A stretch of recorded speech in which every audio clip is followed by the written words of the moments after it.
Eu vou hipnotizar você. Agora você vai parar tudo o que tem para fazer e prestar atenção na aula de língua portuguesa. Ha, ha, ha!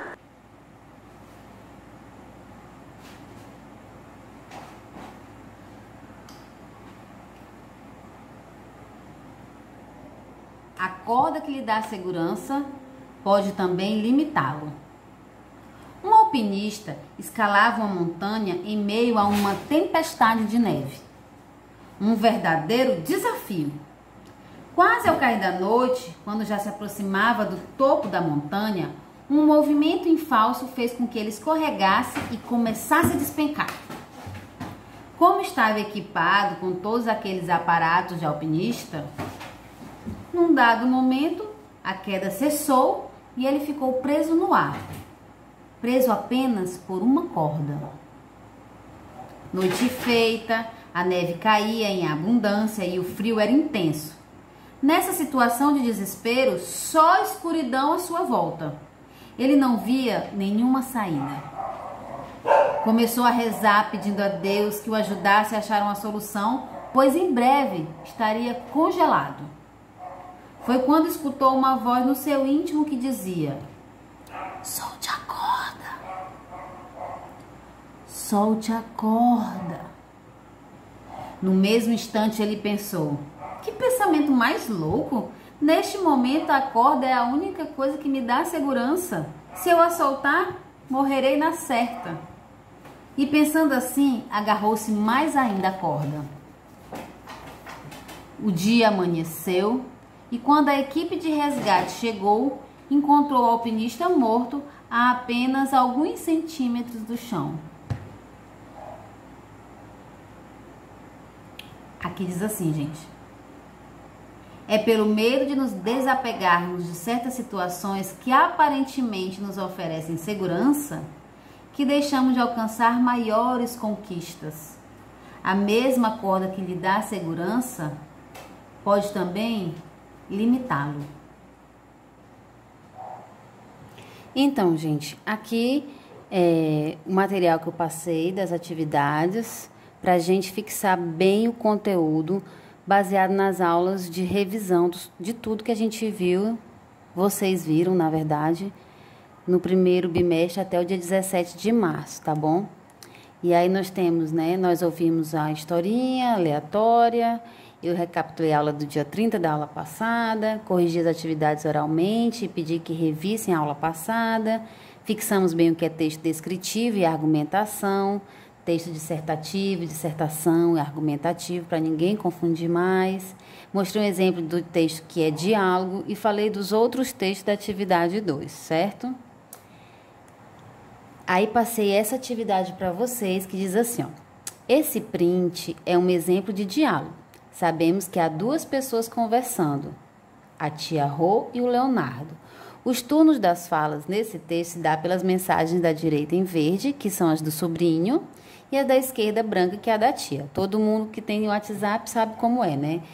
Quando a gente fala com alguém é verdinho, quando alguém fala com a gente é branco. Aqui é um diálogo, mas é um diálogo numa rede, né? No WhatsApp, no aplicativo. Mas a gente tem todas as informações aqui, ó. Tia Rô tá online, aqui um telefone, conversas. Aí tem aqui o horário. Isso aqui, ó, que significa o quê? Isso, muito bem, você que respondeu. Significa que a pessoa visualizou a mensagem. Aí tem aqui, tem o horário direitinho e aqui, né? Aí a conversa diz assim, ó: tia, sabe o que eu percebi? Você nunca veio e me perguntou: e as namoradinhas? KKKK. Toda tia faz isso, KKKK. Aí a tia responde: é que eu sou realista, né, Leonardo? Na verdade, nem falei para vocês na questão da pontuação. Ela diz: é que eu sou realista, né, Leonardo? Esse né, Leonardo, precisava de uma interrogação aqui. Mas tudo bem, a gente não está falando de pontuação ainda. A gente está falando sobre linguagem informal e formal e os tipos de texto, certo? Aí na primeira questão, o que a tia quis dizer com é que eu sou realista, né, Leonardo? Aí muitas pessoas me responderam, mas eu não vou dizer a resposta agora porque tem gente que ainda precisa me responder, certo? Aqui, escrever o nome Leonardo com inicial minúscula é usar a linguagem informal. Eu estou afirmando, é linguagem informal escrever Leonardo com letra minúscula. Mas por que é chamada de informal? Teve gente que respondeu e acertou, certo? Muito bem. Aqui nós temos um exemplo de diálogo. Agora nós temos aqui essa charge. Charge é um gênero textual que vai sempre contar para a gente alguma coisa. Esse alguma coisa contado pode ter algumas características de um dos tipos dos textos, certo? Tem assim, pela linguagem utilizada nessa charge, podemos dizer que esta jovem está dando conselho. Qual o tipo de texto que tem essa função? Aí vamos ler, né? Em tempos de coronavírus, use máscara e bom senso. O medo é muito mais contagioso. Olha só, nós temos aqui uma imagem e temos os balõezinhos com a fala da menina. É uma característica de um texto que mistura tanto a linguagem visual como a linguagem verbal, tanto imagem como palavras. E aí muita gente marcou argumentação, confundindo. Argumentação, gente, para lembrar, é quando você quer convencer alguém das suas ideias, defendendo com um argumento. Vamos supor que você tenha pensado, porque até quem errou em argumentação é melhor do que ter errado em dissertação e narração, né?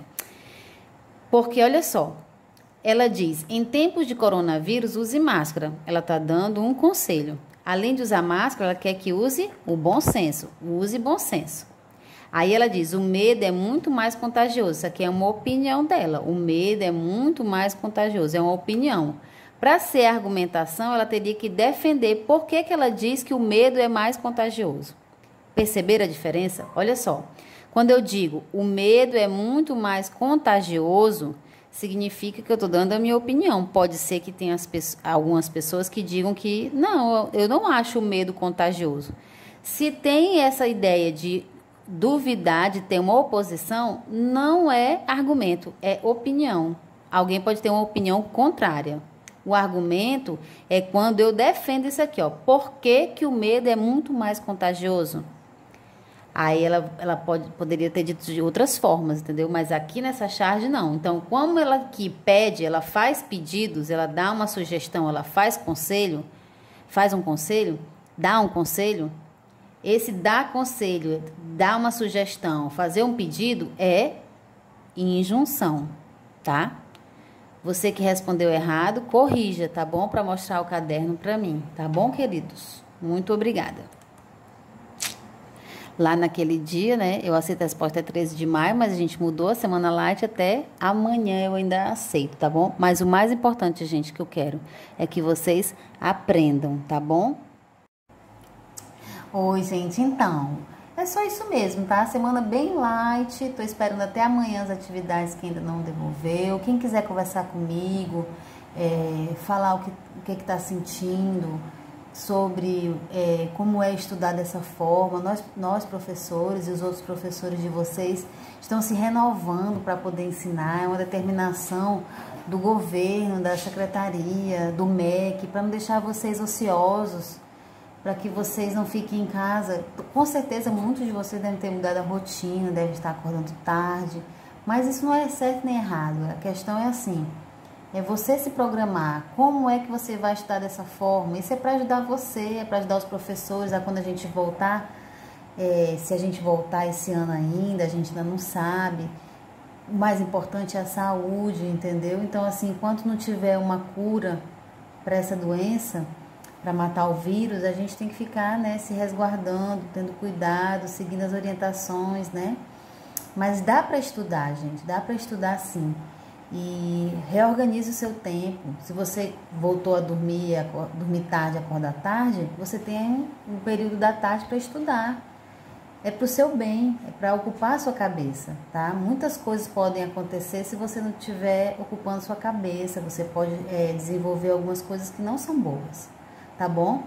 Então eu desejo uma ótima quinta-feira para vocês, desejo uma ótima sexta, um bom final de semana, se programem, semana que vem a gente se vê, muitas coisas talvez mudem de questão de horário, mas isso aí a gente avisa para vocês na segunda, tá bom?